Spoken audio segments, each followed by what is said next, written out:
Hello students, एडुबिला point channel में आपका स्वागत है। तो बच्चों, कैसे हैं आप लोग और आपकी बोर्ड की तैयारी कैसी चल रही है, आप इसको ज़रूर बताएंगे। तो चलिए हम लोग सबसे पहले वर्कशीट कर लेते हैं। और आज की वर्कशीट है आपके क्लास 10 के विद्यार्थियों के लिए हिंदी विषय पठित पद्यांश, और वर्कशीट नंबर है 81। तो बच्चों, इस कार्यपत्रक में हम पठित काव्यांश का अभ्यास करेंगे। नीचे दिए गए काव्यांश को ध्यानपूर्वक पढ़ें और पूछे गए प्रश्नों का निर्देशानुसार उचित विकल्प चयन कीजिए। हमको यह काव्यांश पढ़ना है और यह काव्यांश आप जानते हैं कि यह राम लक्ष्मण परशुराम संवाद से लिया गया है। प्रसंग यह है कि राजा जनक के दरबार में भगवान राम शिव के धनुष का भंजन करते हैं, तोड़ते हैं, जिससे बहुत बड़ी गर्जना होती है। और उस आवाज़ को सुनकर शिव के शिष्य परशुराम, जो कि एक पर्वत पर तपस्या कर रहे होते हैं, उस पर्वत से आते हैं। क्योंकि इनको मन के वेग से चलने की गति प्राप्त थी, तो यह आते हैं जनक के दरबार में और बहुत ही कुपित होते हैं कि इस धनुष को किसने तोड़ा, और जिसने भी तोड़ा हो मैं उसका सर कलम कर दूंगा। लेकिन लक्ष्मण भी इनके बातों का बहुत ही विनोदपूर्वक जवाब देते हैं, बहुत ही मजाकिया लहजे में जवाब देते हैं और इनके क्रोध को भड़काते जाते हैं। क्योंकि लक्ष्मण को इनसे कोई डर लगने वाला नहीं है। आप सभी जानते हैं कि वे दोनों अवतारी पुरुष थे। तो चलिए अब इस संवाद के कुछ अंश को हम आपके सामने रखते हैं। बिहसी लखन बोले मृदुबानी, ओहो मुनिसु महाभटमानी। पुनि पुनि मोहि देखाव कुठारू, चहत उड़ावन फूंकी पहारू।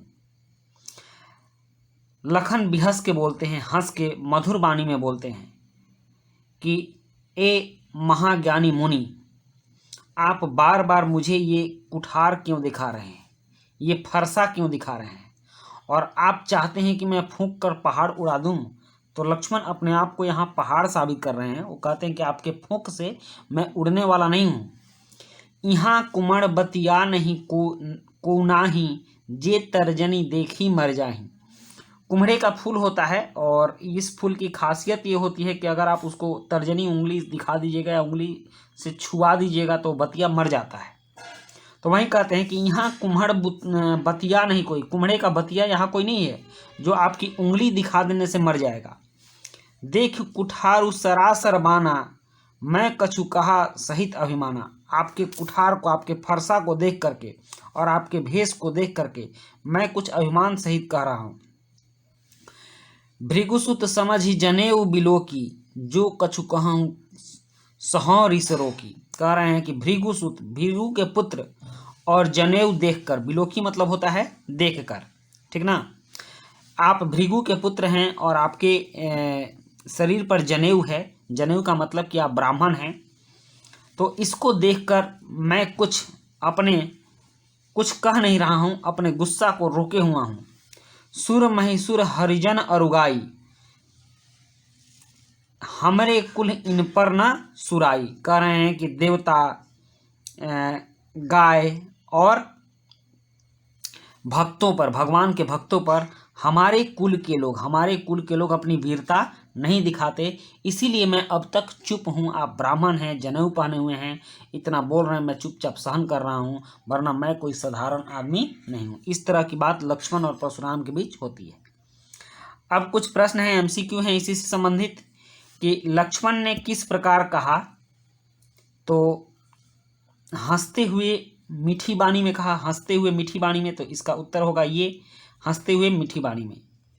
उसके बाद मुनीसु शब्द का प्रयोग किसके लिए हुआ है, तो मुनीसु शब्द का प्रयोग परशुराम ऋषि के लिए हुआ है। किसके लिए हुआ है, परशुराम ऋषि के लिए।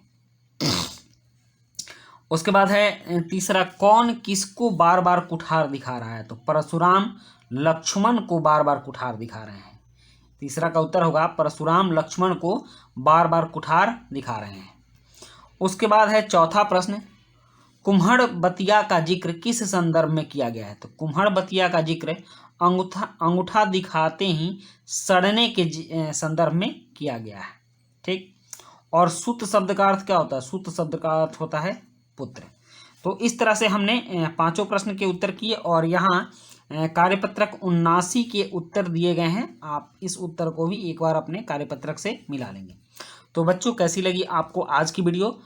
और वीडियो अच्छी लगी हो तो लाइक, सब्सक्राइब, कमेंट जरूर कीजिएगा और आप अपने बोर्ड की तैयारियों में तन मन से लगे रहिएगा।